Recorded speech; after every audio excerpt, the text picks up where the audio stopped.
नमस्कार, खबरों भरी दुनिया में आपका स्वागत, अभिनंदन। द पीपुल वॉइस की टीम नगर निकाय चुनाव को लेकर धरातल पर पहुंच रही है। कितना हुआ है क्षेत्र का विकास, नए प्रत्याशी आ रहे हैं मैदान में, क्या है उनके वादे, किन मुद्दों को लेकर लड़ रहे हैं वो चुनाव। आइए सीधे चलते हैं हमारे संवाददाता राकेश सैनी के पास, जो मौजूद है जालोर जिले के सांचौर में। सर, जिस तरीके से पिछले नगर पालिका में बीजेपी का बोर्ड था, इनके यहाँ पर दो गुट है।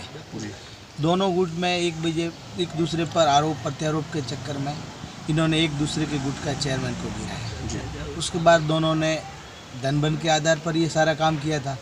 फिर भ्रष्टाचार किया दोनों ने, पहले उसने किया फिर उसने किया। उसके अलावा जब से कांग्रेस की सरकार आई है और माननीय सुखराम जी राजस्थान सरकार में मंत्री बने हैं, उसके बाद विकास के मामले में शहर में रोडें बनाई गई, सीसी सड़कें बनवाई गई हैं और साफ़ सफाई वगैरह का भी अच्छा ध्यान रखा जा रहा है।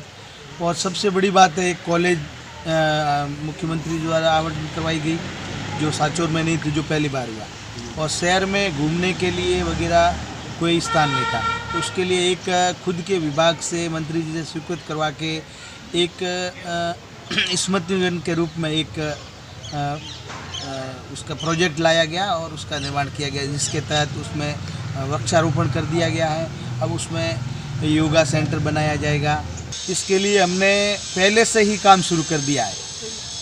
हमारे और हरीश भाई के वार्ड में हमने इस महिला सुरक्षा के लिए सीसीटीवी कैमरे लगाने शुरू कर दिए और लगा भी दिए गए।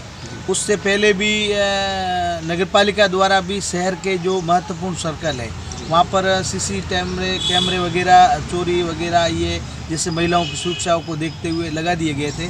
अब उस अभियान को हम नगरपालिका में हमारा बोर्ड बनने के बाद प्रत्येक वार्ड में, कहने का मतलब हमारे 4 और 5 में तो हमने काम शुरू कर दिया है और लग भी गए काफ़ी जगह।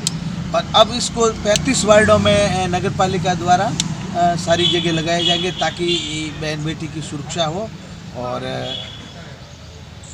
सीसीटीवी कैमरे लगने से। देखिए, सीधा सा सवाल ये था कि अभी जो टिकट वितरण हुआ इनका, उसमें भी ये दोनों गुट उभर के सामने आए हैं। जो पिछली बार जो इनके जीते हुए पार्षद थे और भ्रष्टाचार में भी लिप्त थे, काफ़ी जगह उनको भी टिकट दिया गया है। काफ़ी जगह हमारे जो कांग्रेसी नाराज़ थे, जिनको हमारा टिकट नहीं मिला था, उनको भी इन्होंने टिकट दे दिया है।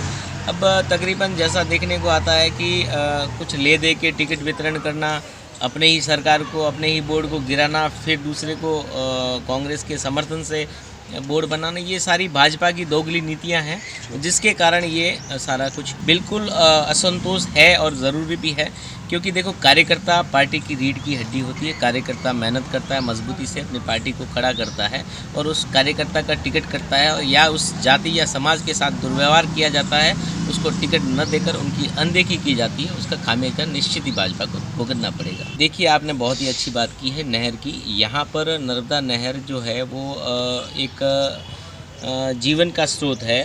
किसानों के लिए, पीने के पानी के लिए नर्मदा का महत्वपूर्ण योगदान है।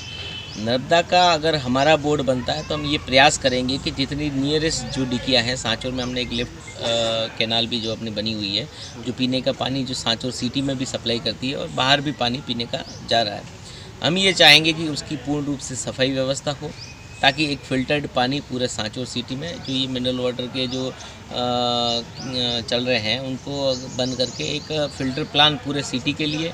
मैं तो ये मानता हूँ कि प्रत्येक वार्ड में एक मिनरल वाटर का स्मॉल प्लांट नगर पालिका की तरफ से होना चाहिए, जो सभी वार्ड वासियों को मिनरल वाटर। देखिए, अतिक्रमण मेरा ये मानना है कि अपन जब मकान वगैरह बनाते हैं, हमें ये निश्चित तौर पे देखना होगा कि अगर हम अपने आगे अतिक्रमण करेगा तो सामने वाले भी अतिक्रमण करेंगे और रोड हमेशा सकड़ा होता जा रहा है। इसके लिए हम व्यवस्था ये बनाएंगे कि अतिक्रमण है, ट्रैफिक की व्यवस्था है, इसको सुचारू रखने के लिए प्रतिदिन इसकी व्यवस्था देखी जाएगी और निश्चित तौर पर अतिक्रमण जो होंगे उन्हें हटाए जाएंगे।